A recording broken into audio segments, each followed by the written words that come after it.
a ruler like Kim Jong-un, dictator aside and being a jerk aside and all the terrible things aside, they mostly just want to stay in power and, use all their wealth and have power in whatever they do. So to be fair, I think his actions, more so than his words, have always shown that he's a rational actor. So we're pro North Korea on crypto? We're not pro North Korea. That's ridiculous.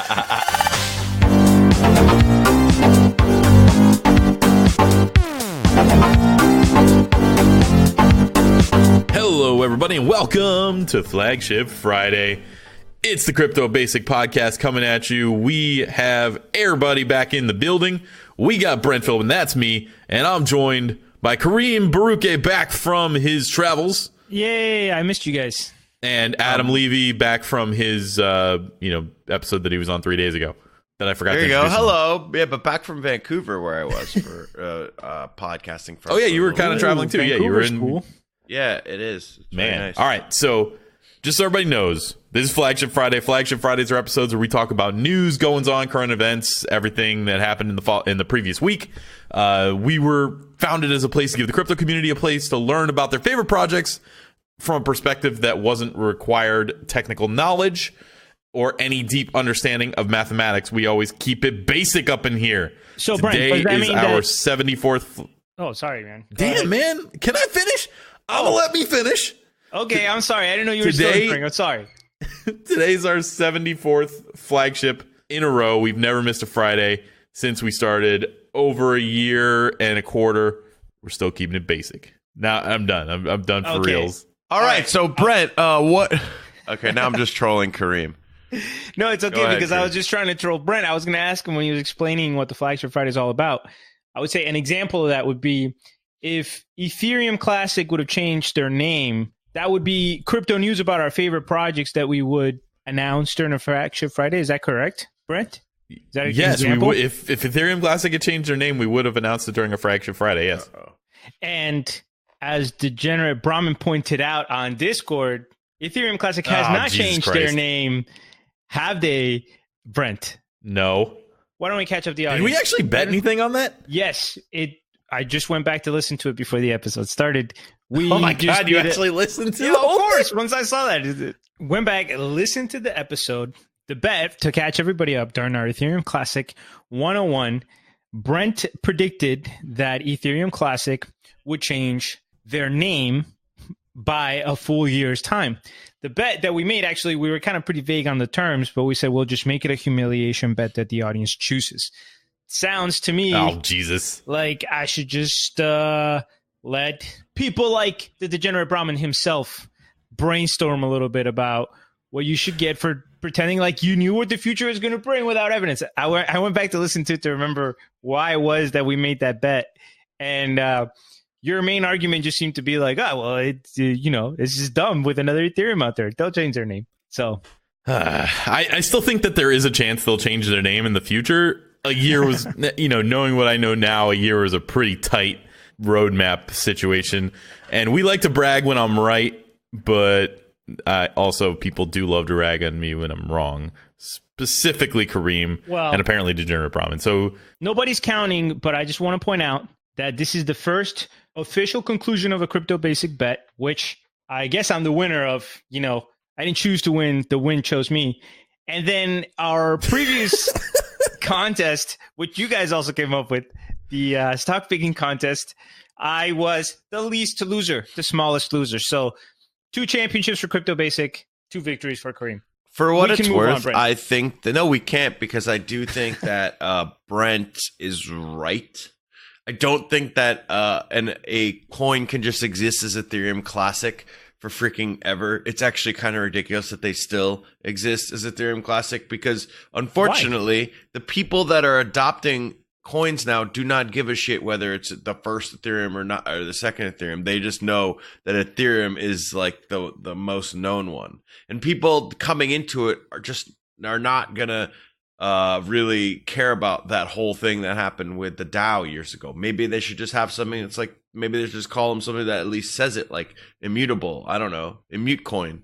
Maybe not in a mute coin. So they are by staying the name Ethereum. They are literally telling the world what they are, what their principles are, and the people making the decisions are probably more concerned about the structure.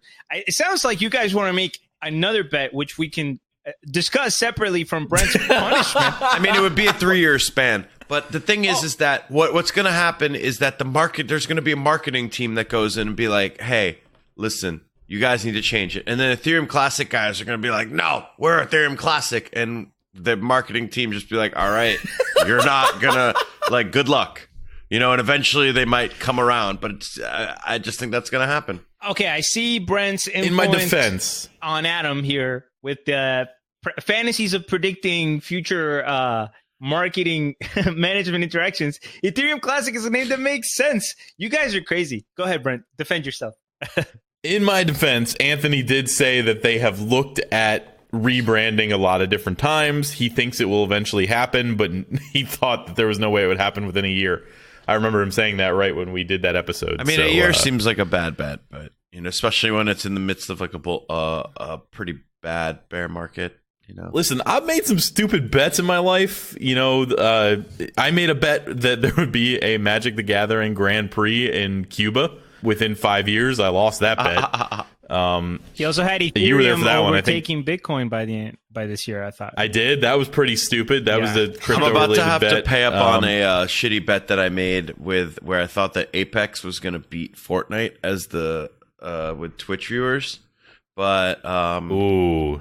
Well, the reason why I believed it was because I had a friend who used to... Basically, it's like a continuation of Titanfall, and they screwed... Basically, what I was told was the Titanfall screwed up with like everything that was, they did... I thought they were going to correct everything they screwed up the first time around, and then I thought they had EA helping them out, and apparently nothing happened. EA, yeah, that's not a path to correcting anything. I was I was hoping that they would help out, and then they just came out and there was no like they had a battle pass and they came out and there was nothing, and it was just like crushed, wrecked. I think one of my most crushing failed predictions, I remember when the Panama Papers came out and I was like, oh man, all this stuff coming out, we're going to see such big changes.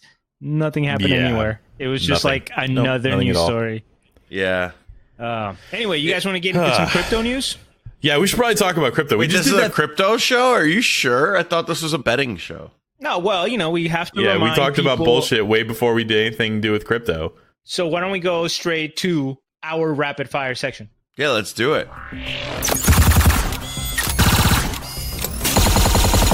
All right, I guess I'll rapidly fire. So you can now buy Bitcoin at Coinstar machines at the grocery store. I saw this on Reddit. I thought this already existed. I was pretty sure you could already turn your coins into Bitcoin, but maybe you could turn your coins into Bitcoin, but now you can actually just physically buy it and it's acting as a Bitcoin ATM. Not really sure, but that was a cool little headline. Are those the ones that you just dump your coins in and it automatically counts them for you, basically? Yes. I once used one to get to Magic, to EOS Nationals in San Diego from Florida. I just had pennies and coins, and it was $250 I got from it, and that bought my ticket out there. Nice. I am sad to admit that I lose change like it's nobody's business. So I literally just leave it in pockets or drop it everywhere. Or it's under my bed or what. I don't know. They take a VIG though. It's like 10% or something. So it's, I mean, they're providing a service. I assume Bitcoin's also something similar. It's probably even more. I mean, with our experiences, we'd have to look at that. Excel lets you do your currencies in Bitcoin now. So on top of like all the different countries in the world, you can actually select Bitcoin as the currency of the cell. It's pretty cool. Kraken has paid out 250 salaries this month in Bitcoin. So that's a company that has pretty much been doing things right, and they have a lot of employees opting to receive their pay in crypto. It's not required. They say if you want it, we'll give it to you in Bitcoin, and their employees have said yes. So I would have said yes if they hired me, but they didn't. So, whatever. Samsung apparently is moving to integrate crypto into Samsung Pay, which counts for 80% of the South Korean simple payment market. Samsung Pay is super useful, awesome. I love just like taking my watch and booping it on one of the NFC readers. It would be great if they integrated crypto into that, but their wallet was kind of a shit show when they launched it on this last phone. So hopefully they do that with a little bit more care, and we can consider this wallet more of an alpha. And that's it for the rapid fire, boys. So Adam, your favorite coin next to Tron, of course, is Bitcoin SV. So why don't you tell us what's been going on with them and what happened this week? Or, it's a bull signal, right? Thanks for that lovely transition, Brent. I appreciate it so much. There was BSV is pumped 100% yesterday. Legit triple digits. And I think it was already $90, or I'm not sure, but regardless, that's a big chunk for a coin of that price. And what happened was, this is reported by CoinDesk, and apparently there was a fake news article published on a Chinese website, and it said that CSW Craig Wright, I forget what his middle name Craig is. Shithead Wright, yes. Yeah, had transferred from Satoshi's wallet to prove his identity. And then Bitcoin SV pumped 100%. And they had to kind of, I guess there's some website named CoinBull that I'm trying to figure out if this is basically they had to write a kind of like a detraction. It was a malicious photoshopped image to impersonate CoinBull to spread rumors. Or they didn't have to retract, but they had to make an announcement regarding it, because I guess someone photoshopped So wait, that. So this company or this scammer or whoever this was, the fake news person, like they photoshopped a CoinBull logo into an article or something, and then posted it as if it was like a real news site. Yeah, they were masquerading as the news site CoinBull, which is a Chinese news site.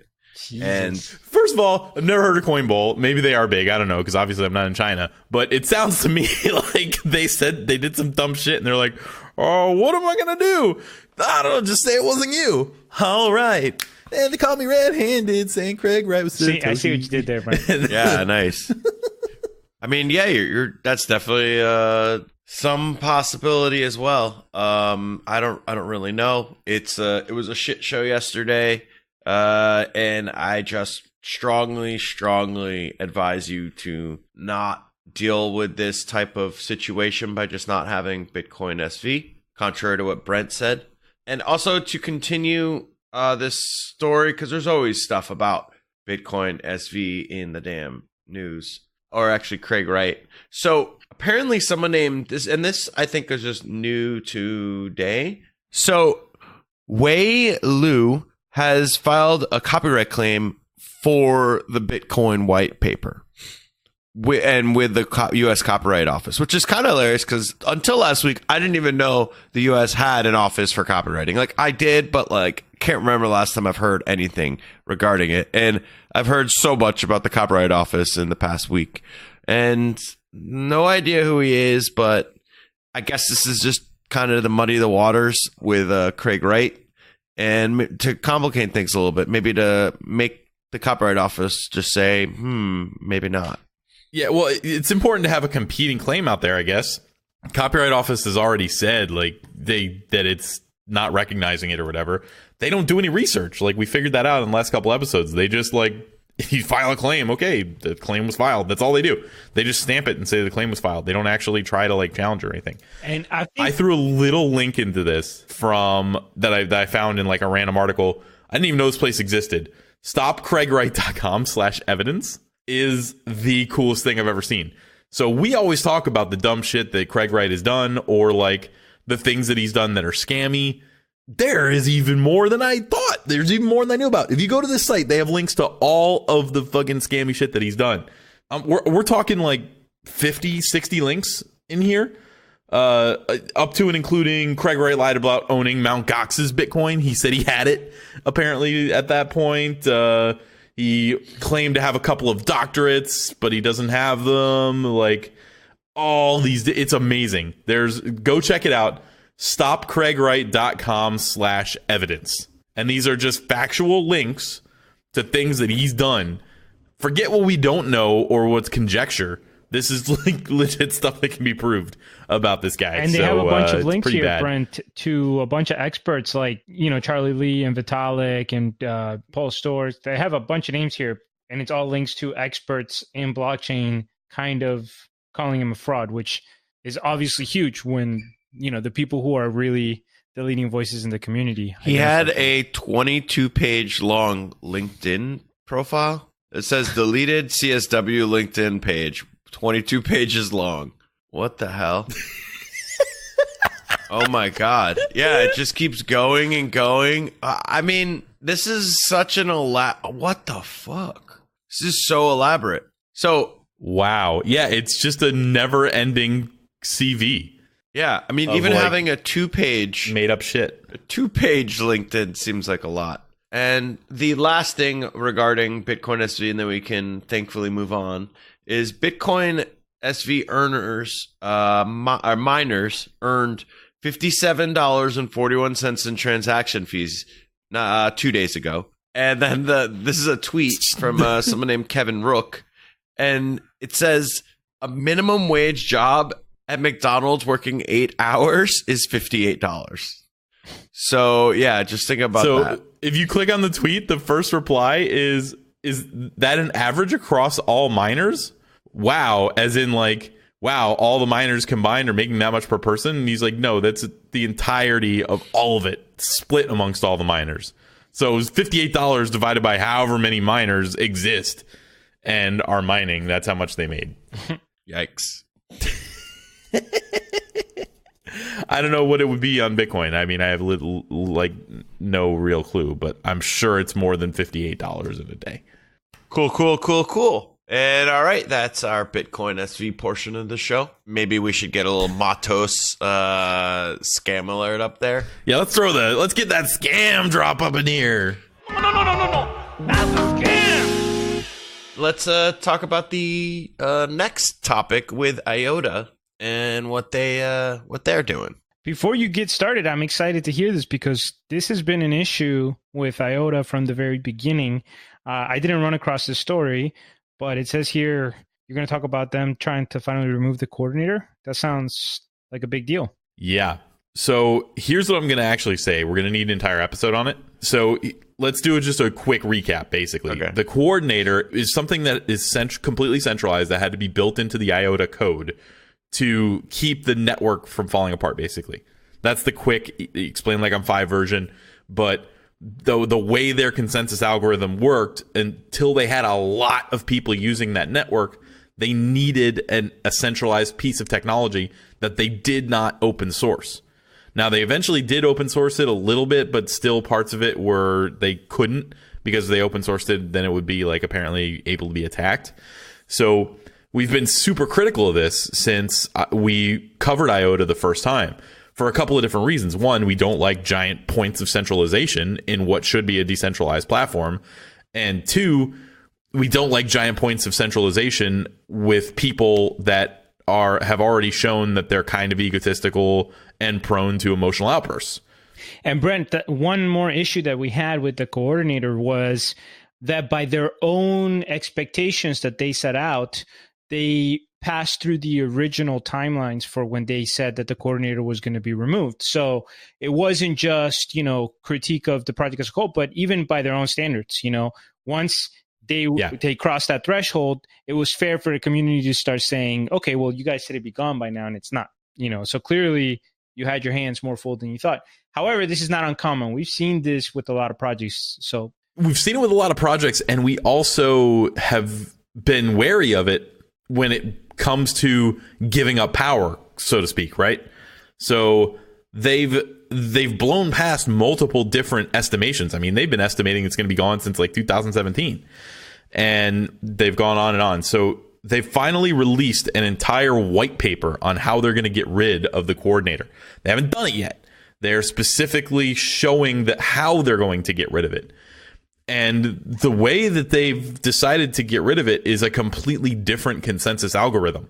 Something that is not proof of work, something that is not proof of stake. They're calling it Shimmer. So when I started looking at this story, I only allot a certain amount of time to what I can do for the flagship. I realize this is hours and hours of research to figure out what they're doing here. Like I did not get enough of an understanding to tell you how this works. What I do know is that it is they're replacing the consensus model and voting algorithm, and they're including something that they're going to call mana, which is weird because Decentraland already uses that like label, but it gives the nodes reputation of some kind. So as the nodes transact, they'll have unique identifiers, and then they get some sort of reputation, and that factors into who gets to make decisions and who doesn't, or who gets their transactions accepted quickly and who doesn't. I have to go into a lot more of that. Honestly, if you're part of the IOTA team, reach out to us. I know we've been critical of specifically this coordinator and specifically David, but I will say I've seen a lot less bullshit from David in the last, 6 months or so. Clearly somebody kind of put him on the leash. Obviously, we had that IOTA Foundation drama that's gone, seems to be behind them. So it's a project with a lot of turmoil that seems to be going in the right direction. We never said it was a scam, not even close. We just didn't like what was going on behind the scenes here. But if it gets completely decentralized, I think they've made enough headway with partnerships and possible integration into cars and all kinds of other things that maybe they are an interesting project to look at again. So one of the things that always strikes me with the stories that we cover in IOTA is that I keep thinking of them as a high variance project, because you can definitely, I'll tell you this, I'll give them credit for always being innovative. It seems that everything that they put forward is new, but they've also encountered problems in the past for putting in things that were new. One of the big problems that they had at the beginning was, if you guys remember, that instead of using a tried and true hashing algorithm, they kind of invented their own algorithm. I don't remember right now. I want to say it was called like curl P or something, but it was their own crypto. They made their own cryptographic thing that hasn't been tested by the public, and they kind of paid it for it, and they had to pull it out, and they weren't very clear about whether or not that was the reason why. But now here we go again. It's an entirely new protocol, something we're not familiar with, which is both exciting and higher risk because it doesn't have the maybe history of trials that something that the community uses as a whole does. So it's always interesting with them. It always feels like it's a wide range of possibilities because they are being innovative. So it feels like they have fancy play syndrome. And that's the thing. In poker, that basically means like, hey, I know that this is boring. Basically, it's when you kind of want to do something that's more cool than maybe the most profitable. You want to show a bluff.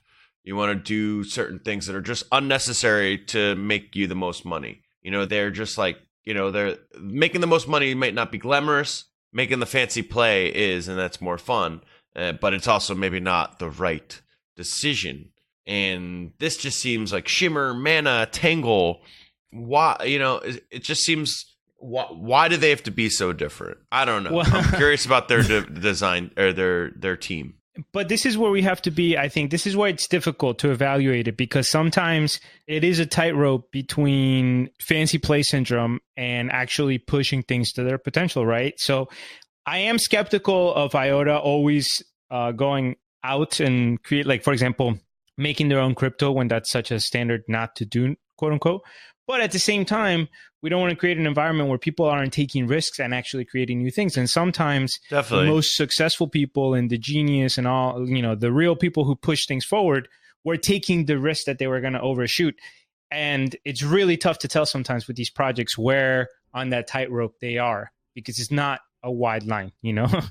Yeah, I mean, I want to say yes. Yep, and like I said, we're going to do this addition to the project. It's due diligence in the future. Again, we're just scratching the surface.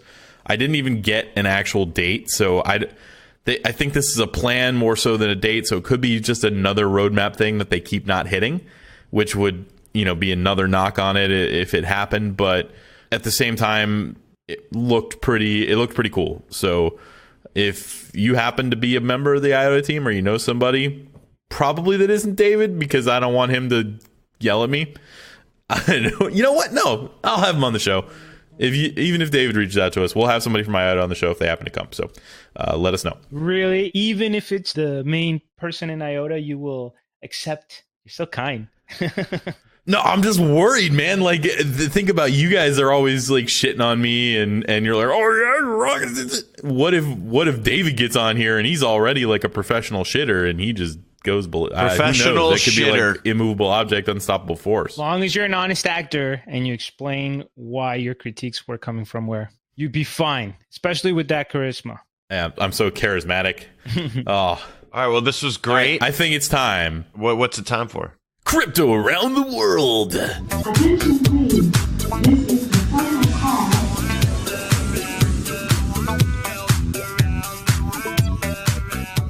So, guys, I'm happy to be back from traveling, and we need to talk about the world, crypto around the world. Probably one of my favorite Are sections. these places you visited? No, these are not your places. trip? No, Are you no. sure? Yeah, 100%. None of these are places I visited. No, actually, Speaking of around the world, do you want to tell us anything about your travels? I know we had a lot of bullshit at the beginning of the episode, but we're here in the middle of the episode. It's more acceptable for you to tell us like about anything that might have happened while you were traveling no, man, it's in. that you might want to share. Well, I wonder what you could be referring to, Brent. Yes, my girlfriend and I got engaged. My fiance and I got engaged in Europe. Wow, congrats. We had a great time. We went to Spain, Ronda, Morocco. It was a lot of fun. Southern Portugal. And then we partied in Ibiza, partied our face off, and literally left the club straight to the airport. Partied until the last second we could. I recommend it. Spain is the best. However, Dear God. our stories today are not about... Did you eat a lot of tapas? Dude, so much tapas. Oh my God. And the prices were so good. Man, we went to a tapas bar in Sevilla, and I had this tuna tataki, quote unquote, tapa, and they brought me like 2 legit steaks and this like teriyaki glaze, and it was €3, which is like $4.50. All these tapas were like under $5, and they were plates here that a nice restaurant would charge you like $14 for. Wine was always like €2. Jesus. Oh, it was so great. So great. Also, the euro's up at 1.5 to the dollar now. I don't know, but it was significant. I don't remember the exact value. Damn, that sucks. Yeah. Fucking Trump. Come on, that's just like the goddamn Obama. Yeah, Come on, oh, dude. yeah. I don't think Trump. it's fucking Hillary, is too. responsible for like the value of the dollar to the euro. Okay, so let's talk about Africa. Guys, we barely ever talk about Africa. Let's be honest. Crypto stories tend to revolve around North America, Europe, and Asia. And South America gets a little bit of play, and we almost never talk about Africa. However, it's arguably that it's going to be one of the countries, one of the continents that would benefit the most and has the most potential. Let's talk about blockchain down in Africa.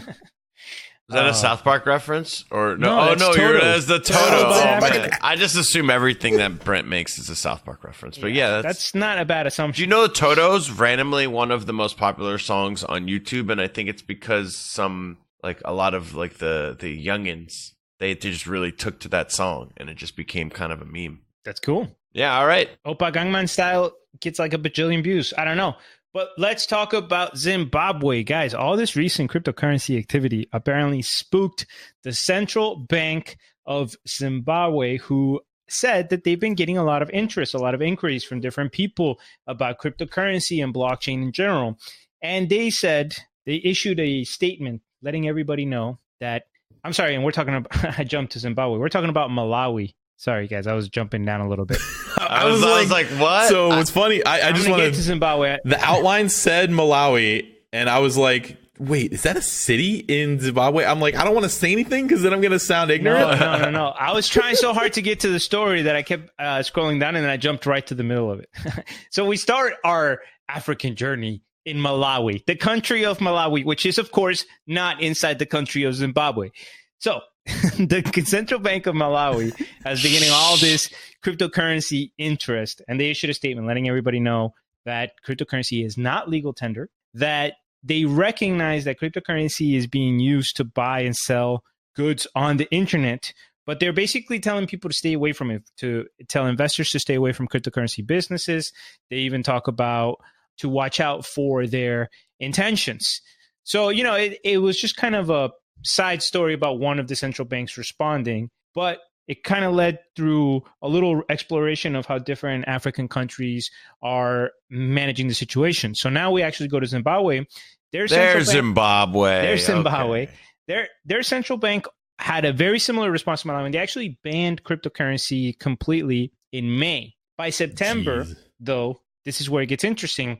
Now they have a new finance minister who is making the case that crypto could actually be very useful in solving Zimbabwe's cash challenges. So they have a couple of challenges. Apparently, they have a dollarization of the economy, which is that a lot of people take in the dollar and start using the dollar more because of the instability of the local currency. They also have a terrible situation where apparently banks put withdrawal caps on accounts, like how much money you can take out. There's a daily limit. So what does that mean? Well, now people don't want to put their money in the banks, of course. So now the banks have an even bigger cash shortage, and all that money's not circulating. All of this is causing people to start looking for other alternatives. And the finance minister, Mathuli Nakub, is trying to push the bank to like open up crypto. And I really like this quote. This is, he's talking publicly, and he's basically telling Zimbabwe that they should look at Switzerland and follow their model. So listen to this quote. One can pay for travel using Bitcoin in Switzerland.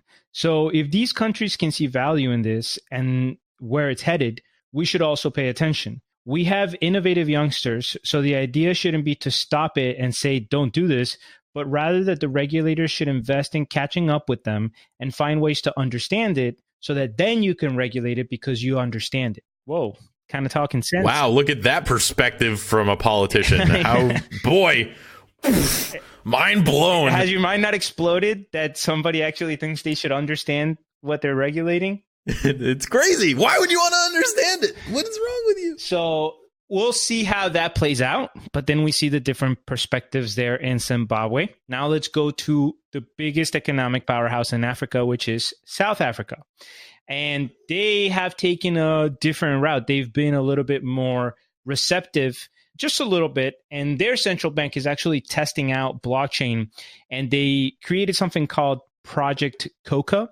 And it's the South African Reserve Bank using a test environment to see if a blockchain could hold all of the transactions that happen in real time for the South Africa's real-time gross settlement system, which is called SAMOS.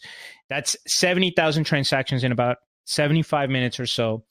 And they ran the test. It's an Ethereum-based blockchain, and apparently they were successful with it. Now, they were very clear, hey, we're not doing these tests because we're about to replace our entire system with blockchain, but they were running the test to see how blockchains could interact with their system. But still, the fact that they were even engaging it as opposed to just banning it as a positive situation there. So, just felt like these were some interesting stories in regards to Africa, give you a little bit perspective of the responses, how different banks are playing out in the internal politics. And how awesome this Nakube finance minister is. I hope he succeeds over there. I feel like it's Nakube. Nakube. You might be right. I don't know. It's we're just rolling dice with these pronunciations of these names. Yeah. So they're understanding it and they're testing it to see if it would work. This is like what we get in the United States is some old dude on a podium going, Bitcoin is drugs and prostitutes and it's just a scam. No, I mean, look, we get extremes for sure. I'm positive that as dysfunctional as our government is, we're still getting a better result than most African countries. But yeah, there's different approaches, different solutions, and some of these are very, actually solution focused, which is what we need in government. No doubt. When you were talking about if they could handle the entire daily volume, in my head, I started thinking about what happens if a blockchain can't. Does it burst? What happens is it's hilarious because it's all. It just gets expensive. Yeah, and I know. It clogs. It's so up, boring. It slows down. Yeah, it clogs. I wish it would just do something kind of like we put too many.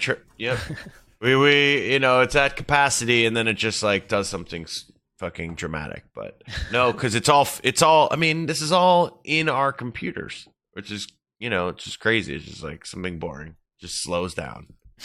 All right, but got something on a different continent. If you guys want to take it to Asia, take it to the Asia.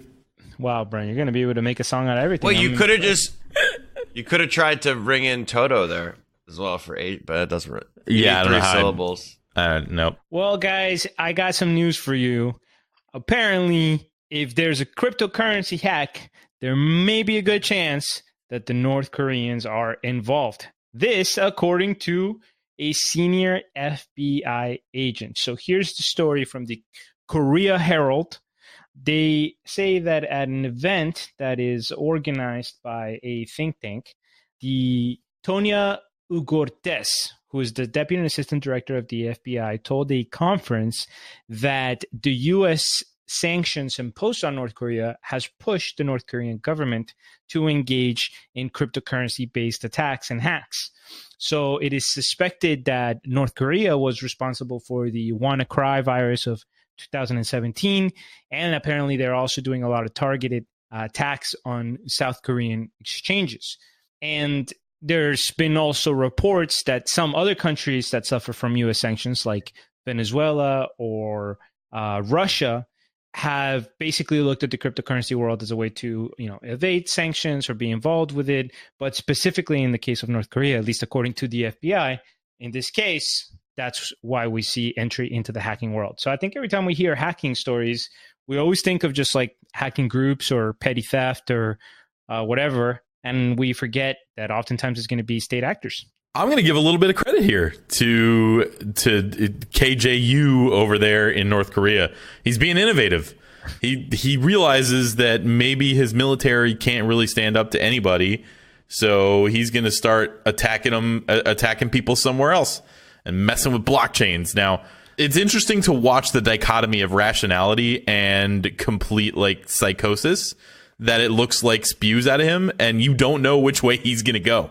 Like, you never do. You don't know if he's being reasonable and being smart and acting in such a way that'll defend him, or if he's being cultish and he's about to go crazy. And this is one of the check marks in probably the rational category of attacking not, people. So, Brent, I know you and I have had this debate a million times. I don't know if any of these debates have happened on air, but I think I have told you for a long time that if you look at his actual behavior, he's just another rational actor, and that we are just in a situation where we have a media and an establishment that also benefits from making him look crazy. So, but a lot of these stuff with they're building nukes and them saying we're going to attack. Obviously, they're not going to just drop a nuke on a random country that's suicidal, and a ruler like Kim Jong-un, dictator aside and being a jerk aside and all the terrible things aside, they mostly just want to stay in power and, use all their wealth and have power in whatever they do. So to be fair, I think his actions, more so than his words, have always shown that he's a rational actor. So we're pro North Korea on crypto? We're not pro North Korea. That's ridiculous. Adam loves Tron. Karim loves North Korea. And you love Bitcoin Private, which was definitely the best take you've ever had. Just to be clear, I'm not pro North Korea. We're not. I'm just pro Kim Jong-un. Just kidding. He's such a cool guy. He is my friend. Bro, and he's pretty much the next person to go there to negotiate on behalf of the United States is going to be Karim. It's Dennis Rodman, then Karim. It's wild that Dennis Rodman is golfer. just randomly a double agent or something. Because there's no way that... No, they banned him. Oh, no. He peed in the hallway outside of a hotel one night, and they banned him. So he's not even the liaison anymore. It's over. They got to find a new basketball player. That Vice episode was cool, though, actually. I thought that was pretty cool. When he goes to North Korea, it was really interesting. Yep. I actually, the most information I got from North Korea was the interview, which was... Oh, my God. Kind of it was a decent depiction of it from what I've heard. But yeah, North Korea place, I'm happy I wasn't born there. I think you guys probably are too. And do you want to move on to another place where in that, maybe not that region, but in the African region? Sure. Why don't we talk about, I don't know, I'll pick a country at random. Egypt. The internet's off again. No, that's not it either. The internet is off again. They just flipped it. Yeah, that's all we think about with Egypt. Yeah, no, and the Sphinxes, and the pyramids, and Cleopatra, and Egypt seems like a really cool fucking country that existed 5,000. Just one of the oldest civilizations. Yeah, I mean, it's super dope. But yeah, I guess because I just threw this one up there. Egypt has lifted the cryptocurrency ban that they originally had, and will allow licensed blockchain companies in the future. This is more of a rapid fire around the world.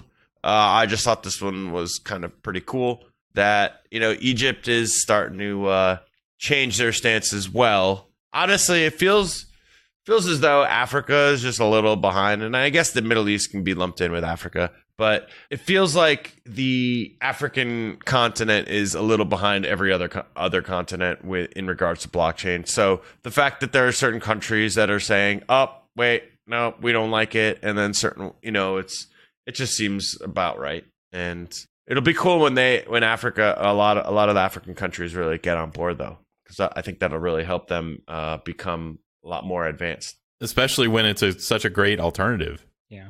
And I know that this is kind of tangential, but I just think it's worth mentioning anytime we say something like that like the reason for African countries and countries like in South America and a lot of places of Asia are lagging behind Europe and the United States when it comes to a lot of this development, and is because of a colonial history, which plays a major role in like the structures of those governments, and therefore their ability to innovate, the education of the populations, the ability to keep natural resources and invest their natural resources, as opposed to a country like Norway that actually gets to invest all their oil in their people. And yeah, just worth remembering, why these continents and countries are behind and the history behind it. Yeah. Not anymore. They've got rational people saying, let's look at it and see. And then you threw one more in here, Adam. We didn't look into this article, but the Bank of Ireland and the AIB are using a new blockchain platform to verify their staff's credentials. That could be kind of cool. Yeah, with Deloitte and Touche, and it'll be built on Ethereum. And I mean, that seems pretty sweet. I know that earlier we reported that Deloitte was going to be using Ethereum. So here's another, this is one of those clients, I guess, that they have. And it's a Dublin-based hub that's building solutions. And I think this is just another quick little thing. But, now we got Ireland, Egypt, North Korea, and Malawi all in this around the world segment. I feel like we traveled, we really went around the world. We actually went international this time. Yeah. Yeah. So that's kind of it for Ireland. There's nothing else going on in Ireland. It's just that one thing. And not pretty much. Yeah. If you do ever go to Ireland, go to Copperface Jack's. It's the coolest bar, craziest bar I've been to. And now, Brent, do you want to head up this section? Yeah, I will second the Copperface Jack's thing. That place was pretty cool. I went there because of you and had a lot of fun. So it is time for our newest section. Carlos? No. That's a scam. All right. So we're going to talk about EOS in our new section. Remember, Carlos is not saying that everything we talk about here is a scam, but he's saying that things might be a little bit shady as we talk about them. There's a new report on EOS that alleges that they may have engaged in wash trading during their year-long ICO. This has long been something that people have thought about as part of possibly the demand for Ethereum, but mostly their demand on themselves. And what they did was basically they looked into how their ICO was run. Before we talk about this, it's important to remember that Block One promised to audit their ICO and the funds that they used during the ICO, never released that audit. This was put out by a company called aleth.io or Alethio.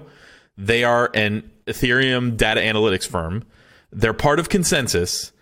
And that company is also the company that created like Virtue Poker and a bunch of other things. They're like an incubator. And I have issues with Virtue Poker and the way that they're being run. So I don't know 100% that this is like, you want to take this company at face value, do your own research, obviously. But what I read in here, it's basically like fact-based. So just know that they probably have an agenda, but still important to check the article and check it against what they've actually put out. So it's long. It's a really long report, and I tried to take some of the key points out of it. And they explain where all the research is, and they do explain at points that they make some conjecture. So basically, during the crowd sale for EOS, they were able to use their Ethereum. Every other ICO, it gets locked up until the tokens are distributed, and then just the tokens are distributed. So what they actually accomplished was they had the Ethereum go to a wallet that they could use. And their ICO reset every day. So their ICO took a full year. They started moving Ethereum 5 days after they started their ICO. During the crowd sale, they withdrew approximately 90% of their funds, averaging one withdrawal every 3.8 days. They found that as well. There were no written rules anywhere on what they could and could not do with the funds. So honestly, even if they did this wash trading, they didn't say that they couldn't. So Alethio noticed that a massive amount of the transactions that were among the highest EOS wallets, that the wallets that contain the most EOS, were between those wallets and Bitfinex. And then they tracked 21 EOS wallets that are clearly belong to Block 1. Ethereum wallets that are part of the EOS team. 21 that belong to Block 1. And 7 million Ethereum got run through those wallets during the ICO. Jeez. And at least 4.47 of that ended up on Bitfinex. 4.47 million Ethereum. Not $1 million worth, actually millions of Ethereum. Ended up on Bitfinex by going through those wallets and going through a bunch of other wallets. So their conclusion is that they said the sale was shady, that all the mechanisms were in place if they wanted to buy their own tokens by going on and doing wash trading on Bitfinex, they could do it. And that there were a lot of transactions that went to Bitfinex, but they can't prove that the EOS or Block 1 actually engaged in any wash trading. They just basically said everything was here. They could do it if they wanted to, and they have an incentive to do it, but we don't know if they actually did it. So it sounds very, it's accusatory, and the title was very accusatory, but again, they didn't come to any hard conclusion on that. You can draw your own conclusions, but I thought it was just worth noting because we talk about how much money they raised, billions of dollars, and maybe there was something artificial behind that. Yeah. And usually if you can do it and there's an incentive to do it, there's a pretty good chance that people will do it. Right. Yeah. Okay. I mean, and that's the thing with unregulated markets. What is unethical versus what is illegal differs, and some people might just think, which is why we really need to be, technically building it into the code. Yeah. There was actually a post on Reddit yesterday that said EOS is not a blockchain and operates as a scam since inception. And this article got really, there are a lot of comments. Yeah, those are sensationalized posts. Those people, they're basically saying like this is not a which I'm going to agree with them as far as like it's not a classical blockchain or whatever. But all of this was available before EOS was launched. Like you could look at this and see that it was going to be a problem. So whenever they do things, it's like it's not. It's tough to call it a scam. No, when they're just doing what they said they were going to do. I'm just reading the title. I'm not calling it a scam, but I do. What I did think was funny was that most of the people who were not even involved with EOS were saying, no, it's not a scam. It is a legitimate. Like, yeah, maybe it's a different. I think they said it's a DPoS blockchain and not technically POW or POS. And it was like, yeah, I don't understand what this post is, but it does seem like there's a lot of. It always seems like EOS seems to have some sort of turmoil here and there. Is that correct? Or at least from listening to nothing's been smooth for EOS. Yeah, but it does seem like it's still kind of there in the top 5. And still moving along. But I've also heard that there's a good amount of building going on EOS. There's some like games. I think there was one game that one of my first shows I saw was a game that was at actually. Yeah, I guess you guys didn't go there at South by Southwest, but there was an EOS game that seemed pretty cool. But only time will tell. I'm sure there's going to be a lot of coins that come out that do some dumb things or are doing dumb things, and some will be great. You know what's not a dumb thing, Adam? What? Being a part of our Patreon. It's very much not dumb. You got a full almost 30-hour extra early release on the episode that we did with Brett Ritchie, which because of all the BS we had at the beginning of the episode, we forgot to mention. We had 2 different episodes this week that were released. We did Brett Ritchie and we did Marie, or I'm sorry, not Marie. Marie Leaf is the person I met in Thailand, but Monica Acquaintance from Cadena. We did a couple of different, one was a roundtable style, one was interview style. It was really cool. And it's time to talk about our Patreon members. So Patreon is what keeps us afloat. It's the last flagship of the month. And that's when we give a shout out to all of our current members of at least the master node or the secure node layer. So Simon Gordon. These are our Masternode guys. These are contributing the most to us. These guys are really keeping us afloat. Simon Gordon, The Bigger Boat, Robert Laverty, and Andrew Giles, all really taking care of business. And we've also got Steve Stapleton at our secure node layer. Jeff, just Jeff, the man with one name. The Z-Man, the Degenerate Brahmin, and Diz Dangus in your mouth. All of those guys are still on our secure node layer, really helping us out. What a name. So, Brent, I feel like they should be the people who are the driving force behind your embarrassing punishment that you must do for making a bad bet and a bad prediction. I'm counting on you guys. It's really up to you. Brent must be punished. That is the bet. How we shall punish him, well, I think it should be put up to the blockchain vote. Maybe like a wooden paddle. All right, you guys come up with my punishment. I don't know. We'll figure it out. Come up with my punishment. Post it in the Discord. Post it all over the place. If you want to join our Discord, the link is always in the show notes. And also, you can always follow us on Twitter at Cryptobasicpod. We're on there messing around. It's me on the Twitter, in case anybody's wondering. I always talk mad shit, so it's not Karim or Adam saying mean things to people. But feel free to follow me. There's definitely some funny things, and you're welcome to participate in the conversation. All right. So if you're interested in joining our Patreon, go to patreon.com/cryptobasic. $1 an episode gets you that collectible token from the Engine blockchain. I think we've got 83 of those left, and we will not make those again. There are not going to be more tokens that are given out on our Patreon. So those are a one of. And you get that on the first anniversary of your, as soon as you make your first donation, you get that sent to your Engine wallet, assuming you give us your Engine address. Some of you, we have to track down pretty hard for that. So anyway, there's lots of other little perks that happen inside of the Patreon. Check it out and help us out. And that's it. I think we're good, right? You guys got any closing comments? Nope. That's about it. Yeah, good luck to Brent out in Vegas this weekend, right? That's true. Going to Vegas this weekend. Kareem's going to Vegas next weekend. You're going to Vegas like the day after I leave. Hey, I think that's good luck. Kareem's, was that Ramsey, I think? Yeah, Ramsey's heard you guys mention Vegas, and he got excited. Yeah. Oh, there you go. Oh. He knows it means Kareem's leaving. All right. So finally, I want to say we are not financial advisors. We are, in fact, pretty much idiots. Anything that we say should be taken as entertainment only and not financial advice. You need to do your own research. You need to do your own research in all things, and all investments have inherent risk. All right. That's it. See y'all later. This has been Flagship Friday. See you guys. Sayonara.